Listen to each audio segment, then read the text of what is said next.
საქართველოში განათება არა, ამასობაში ხო, განსაკუთრებულ პარტიებში განათება გვაქვს, ხო? სველწეტილებში გვაქვს, სველწეტილში რა თქმა უნდა გვაქვს. უნდა გქონდეს, რა თქმა უნდა. გავთიშოთ, ეკონომია გავაკეთოთ. აი, აქაც გვაქვს. არასე. გვაქვს. და ამასობაში ცხელი წყალის გვაქვს.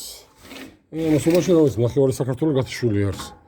გადახედავ და მეგონი 90-იანები დაუბრუნდა რეალობას. ხო, არ მიხარია, მაგრამ ამასობაში ზათო ნავიყოთ. ცხელი წყალის გვაქვს. რათა? თორემ ესეთი ტიპი გვაქვს, აი, ხო? ამაში არ ჩანს, მაგრამ ამასობაში ეს უნდა ვიყოთ. ზათო ნავიყოთ. თან ამასობაში 90-იანების ხო, გამოვიარეთ. ამასობაში ამის ნამდვილად ზათო ნავიყოთ. ცხელი წყალი გვაქვს. განათება გვაქვს. მეტი რა გვინდა ეს? არაფერი. ოკეი, სუხარ შევჭამთ გაფუჭებულ პურს.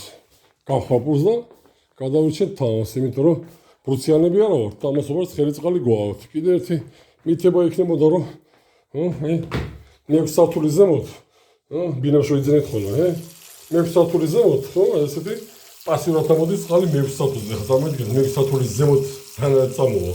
ამასობაში სანასოსის გარეშე არაფერი არ გამოგივათ, იმიტომ რომ სანასოსი ელექტროფიკაციაზე არის დამოკიდებული და წყალი არ იქნება.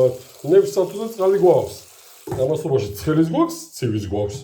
მე-6 სართულის მიღმა ზემოთ კარგად იყავით. ამასობაში უნდა ვიცოდეთ რა არის ეს, რა წარმოადგენს 19 საუკუნეში, რომ ტენი წავიდეთ ამასობაში მინიმუმ განათება გქონდეს და ბუდიში და არ ჩავიჯვათ და მოვისმაქოთ ისე როგორც საჭიროა და ამასობაში ცხელი წყალიც გქონდეს. კარგია რა, როცა ყოველთვის მზად ვართ.